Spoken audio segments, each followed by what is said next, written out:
Purge का मतलब छुटकारा हासिल करना या फिर सफाया करना है। पर्ज साल में एक बार अमेरिका में सेलिब्रेट किया जाने वाला एक फेस्टिवल है। पर्ज की रात 12 घंटे के लिए तमाम क्राइम्स लीगल हो जाते हैं और इनमें हर तरह के क्राइम्स शामिल हैं, जैसे मर्डर्स, रोबरी और रेप्स भी। पर्ज का टाइम शाम 7 बजे शुरू होकर सुबह 7 बजे खत्म होता है। इस दौरान सब इमरजेंसी सर्विसेज भी बंद होती हैं। इस रात जिसका जो दिल चाहे वो क्राइम्स कर सकता है। कुछ लोग पर्ज नाइट में अपनी भड़ास निकालने के लिए इसे मनाते हैं, जबकि कुछ लोग सिर्फ इंजॉय के क्राई करने के लिए क्राइम्स करते हैं। पर्ज 2017 से स्टार्ट हुआ और इसके बाद हर साल मनाया गया। और पर्ज इसीलिए अलाउ किया गया क्योंकि इस रात की वजह से पूरा साल क्राइम्स कम होते हैं। पर्ज की वजह से क्राइम रेट्स काफी कम हो जाता है, जो कि अनबिलीवेबल है। जैसे बेरोजगारी सिर्फ 1% रह गई है, क्राइम्स रेट ना होने के बराबर है और वायलेंस तो अब एग्जिस्ट ही नहीं करती। और आज पर्ज का दिन होता है। हम एक बिजनेसमैन जेम्स सैंडन को देखते हैं, जो कि अपने घर जा रहा होता है। जेम्स की कंपनी में सिक्योरिटी सिस्टम बनाए जाते हैं और ये सिक्योरिटी सिस्टम पर्ज की रात लोगों को सिक्योरिटी प्रोवाइड करती थी। क्राइम आम होता है तो सिक्योरिटी की काफी जरूरत पड़ती है और ये सिक्योरिटी सिस्टम जेम्स के सारे नेबर्स भी लेते हैं और उसने यही सिक्योरिटी सिस्टम अपने घर में भी सेटअप किया हुआ था। शाम 6 बजे जेम्स अपने घर में आ जाता है और पर्ज शुरू होने में 1 घंटा रह गया था। घर में उसकी वाइफ और उसके 2 बच्चे थे। जेम्स कंफर्म करता है कि सब लोग घर पर ही है ना, लेकिन उस फैमिली के अलावा वहाँ एक लड़का भी था जो जेम्स की बेटी के साथ रिलेशनशिप में था। उन दोनों का मिलना जेम्स ने बैंड किया हुआ था क्योंकि उसकी बेटी काफी छोटी थी और वो लड़का एज में उससे काफी बड़ा था। और जब उन्हें रियलाइज होता है कि जेम्स घर आ चुका है तो वो लड़का चला जाता है और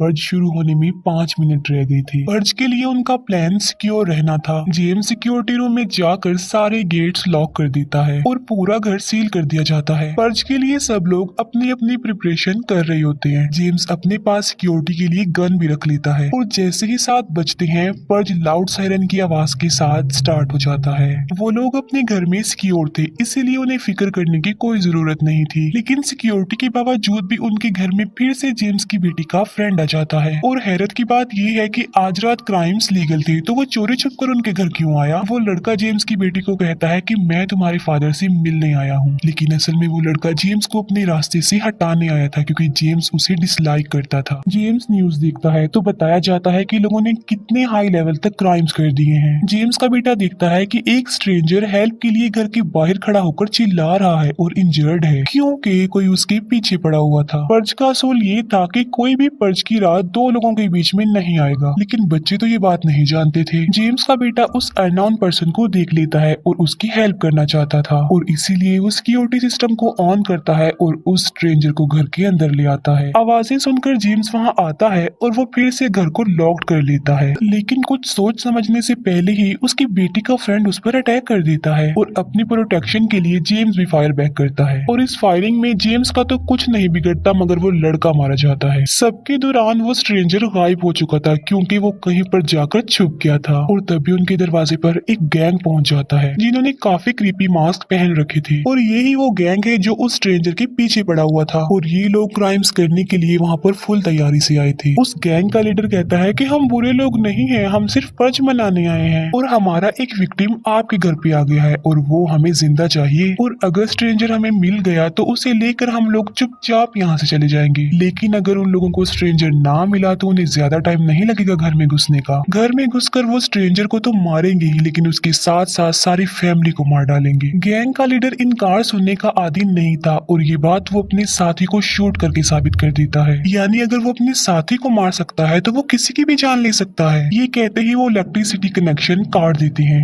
जेम्स की वाइफ पूछती है कि सिक्योरिटी सिस्टम की वजह से हम लोग बच जाएंगे ना। जेम्स कहता है कि अभी तो हम सेफ हैं, लेकिन सिक्योरिटी सिस्टम को तोड़ा भी जा सकता है, यानी वो लोग अंदर घुस सकते हैं। तो जेम्स डिसाइड करता है कि वो स्ट्रेंजर को ढूंढकर उन लोगों के हवाले कर देंगे। अपने और फैमिली के डिफेंस में जेम्स को उस स्ट्रेंजर को हर हाल में ढूंढना था, तो वो उस स्ट्रेंजर को ढूंढने लगता है। उसके साथ उसकी वाइफ भी हेल्प करती है, लेकिन जेम्स का बेटा उस स्ट्रेंजर को ढूंढ लेता है और बजाय उसे बाहर निकालने के वो उसे एक सीक्रेट लोकेशन पर छुपा देता है। लेकिन मौका मिलने पर वो स्ट्रेंजर जेम्स की बेटी पर गन पॉइंट कर देता है। पीछे से जेम्स की वाइफ आ जाती है, जिसकी वजह से वो स्ट्रेंजर डिस्ट्रैक्ट होता है तो जेम्स उस पर अटैक कर देता है और उसे अपने कंट्रोल में कर लेता है और उस स्ट्रेंजर को बांध दिया जाता है। सडन जेम्स के हाथ से गोली चल गई होती है, जिसकी वजह से वो स्ट्रेंजर इंजर्ड हो जाता है। वो लोग उसे बांध भी चुके थे और अब सिर्फ उसे बाहर भेजना था। फिर उन्हें रियलाइज होता है कि हम एक बेकसूर इंसान के साथ अच्छा नहीं कर रहे हैं और अगर वो भी अपनी जान बचाने के लिए किसी की जिंदगी की कुर्बानी देंगे तो उस गैंग और उन लोगों में क्या फर्क रह जाएगा, क्योंकि वो उसकी मौत का रीजन बनना नहीं चाहती थी। वो स्ट्रेंजर कहता है कि तुम मुझे उन लोगों को सौंप दो और अपनी फैमिली को बचाओ। ये सुनकर जेम्स को उस पर तरस आ जाता है और जेम्स अपना इरादा बदल लेता है। वो डिसाइड करते हैं कि इस आदमी को बाहर भेजने की बजाय वो इसकी जान बचाएंगे और उस गैंग का मुकाबला करेंगे। वो गैंग एक ट्रक की मदद से उनका सिक्योरिटी सिस्टम तोड़ देता है और उनके घर में घुस जाता है और फाइट करने के लिए जेम्स बिल्कुल रेडी था और एक एक करके वो गैंग के कुछ लोगों को मारने में कामयाब भी हो जाता है। जेम्स बहादुरी से उनका मुकाबला कर रहा होता है, लेकिन उस गैंग का लीडर जेम्स को चाकू से स्टैब कर देता है। अगर जेम्स मर गया तो अब उसकी फैमिली का भी खात्मा होने वाला है। लेकिन उनके नेबर्स उन पर्जर्स को मारते हुए उनके घर की तरफ आ रहे थे। वो नेबर्स पूरे गैंग को मार कर उस फैमिली को सेव कर लेती है, लेकिन गैंग का लीडर अभी भी जिंदा था और वो उस फैमिली को मारने ही वाला होता है कि जेम्स की बेटी उसे मार डालती है। अब वो फैमिली तो बच गई, लेकिन जेम्स के अलावा, क्योंकि जेम्स मर जाता है। जेम्स ने अपनी फैमिली को तो बचाया ही, लेकिन एक बेकसूर इंसान को भी बचा लिया और इसमें उनके नेबर्स ने भी उनका साथ दिया। तो जेम्स की वाइफ उन्हें थैंक्स बोलती है, लेकिन वो पर्ज का टाइम था तो कोई किसी के साथ कैसे अच्छा हो सकता था। उनके नेबर्स ने उस गैंग को इसीलिए मारा क्योंकि वो जेम्स की फैमिली को अपना शिकार बनाना चाहती थी। जी हाँ, वो खुद उन लोगों को मारना चाहती थी क्योंकि उन लोगों ने जेम्स से सिक्योरिटी सिस्टम परचेज किए थे, तो उन्हें ऐसा लग रहा था कि वो फैमिली उनके पैसों पर अयाशी कर रही है और अपना गुस्सा निकालने के लिए टाइम उनके लिए बहुत अच्छा था। और वो गवर्नमेंट को थैंक्स बोलते हैं कि उन्होंने पर्ज जैसा फेस्टिवल बनाया और वो उन्हें शूट करने लगते हैं, लेकिन बिल्कुल ठीक वक्त पर वो स्ट्रेंजर वहां आकर उन्हें बचा लेता है। वो स्ट्रेंजर जेम्स की वाइफ से पूछता है कि नेबर्स को मार दे या फिर छोड़ दिया जाए और जेम्स की वाइफ उस फैमिली को बचा लेती है। सुबह के 7 बजने यानी पर्ज खत्म होने तक वो सब